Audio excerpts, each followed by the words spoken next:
आज आपके लीडर साहब को दिखाई नहीं, आपको हैरानगी हुई वैसे कि टीवी लगा के तो बैठे होंगे आप भी कि आज इमरान खान की तकरीर चलेगी? हैरानगी भी हुई और तकलीफ भी हुई, और फिर इस बात की बड़ी खुशी हुई कि हमारे लीडर की एक झलक से ये सारा सिस्टम इतना खौफजदा है कि वो केस जिसको बाकायदा तौर पे उसकी प्रोसीडिंग लाइव स्ट्रीम की जा रही थी, जब हमारे लीडर ने आना था तो ये डर गए, दौड़ गए, भाग गए, घबरा गए।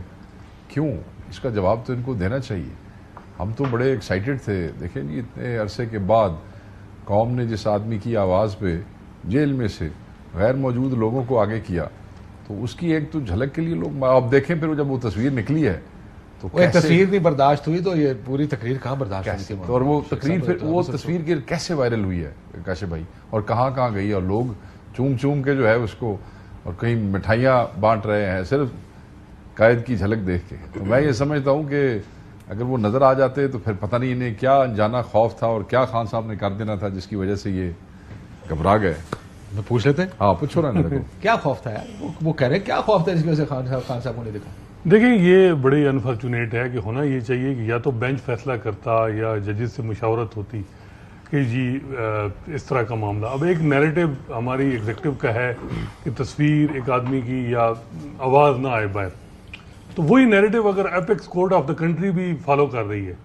हमारे जो चीफ जस्टिस काजी फैसल साहब हैं, कुछ चीज़ों में तो उनकी वही सोच है। 9 मई का जिक्र उस दिन उन्होंने फैजाबाद धरना केस में कोई 6 दफ़ा किया, और बार बार के 9 मई का वाक़या ना होता अगर ये जजमेंट इम्प्लीमेंट हो जाती। और उनका बड़े कंसर्न है सोशल मीडिया पे, जो हमारी एग्जीक्यूटिव को कंसर्न है वही काजी फैसल साहब को है। आज यही नैरेटिव जो है कि जी तस्वीर ना दिखाना, आवाज़ ना आना, और वो सुप्रीम कोर्ट फॉलो कर रही है। सुप्रीम कोर्ट को मेरा ख्याल है इन पैटीज मामला से बात सुने ससनाथ साहब, क्या बात कर रहे हैं? जब तक इनकी हुकूमत नहीं थी तो मियाँ साहब टीवी पर नहीं थे आते होते। तो यही हुकूमत जब आ गई तो मियाँ नवाज शरीफ भी टीवी पे आते थे, साहब डार साहब भी टीवी पे आते थे। मियाँ साहब को यहाँ पर आपने याद है अंगूठे लगवा के जलसे कराए जाके। ये देखिए बात कौन सा आर्गुमेंट है कि नवाज शरीफ साहब के मामले में इंतजामिया के नवाज शरीफ साहब से भी उनको भी दिखाया जाना चाहिए था।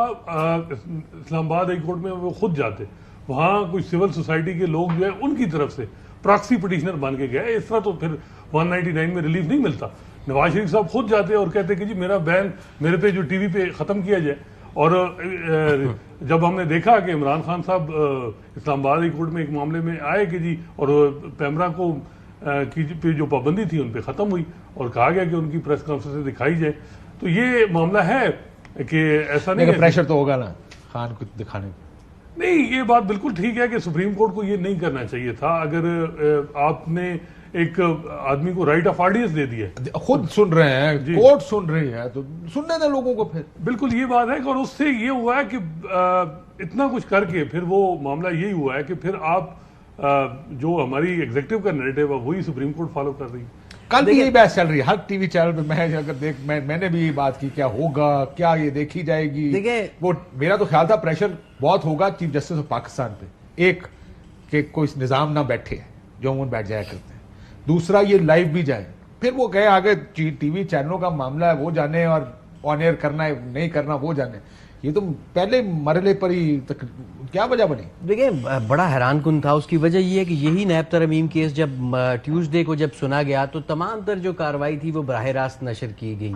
लेकिन हैरानकुन तौर पे जब आज ये केस चला तो तमाम तर तैयारियां मुकम्मल थी। कई देर तक जो है वो अडयाला जेल से और सुप्रीम कोर्ट कोर्ट रूम 1 के अमला जो है वो इसको टेस्ट करता रहा ताकि किसी किस्म की कोई डिस्टॉर्शन ना हो।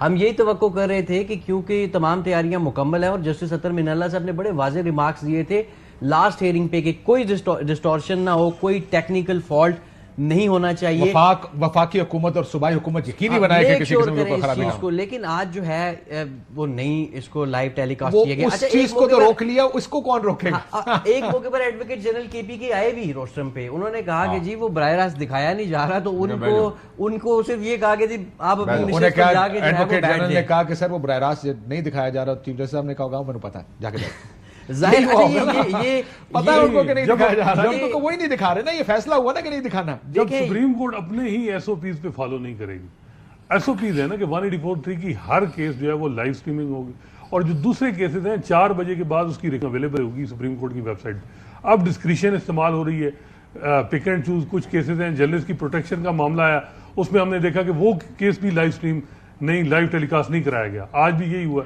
तो जब उसी तरह मामला डिस्क्रिशन और एसओपी सुप्रीम कोर्ट जो अपने बनाए हुए हैं, एक कमेटी 2 जजेस की, वो ही फॉलो नहीं कर रहे, तो फिर दूसरों से आप कहें कि जी वो कानून और आइन पे अमल दरामद करें, फिर कैसे होगा? देखिए, इस तरह की बहुत सारी चीजें हमने रिसेंटली इस टाइम में देखी खुश हो रहे हैं, कहते चलो। नहीं, बहुत सारी ऐसी चीजें हमने रिसेंटली देखी जो अब मलिक साहब जिस तरह बात कर रहे हैं कि वो एक ही जो भी पॉलिसी है ना, वो सबके लिए एक ही पॉलिसी होनी चाहिए।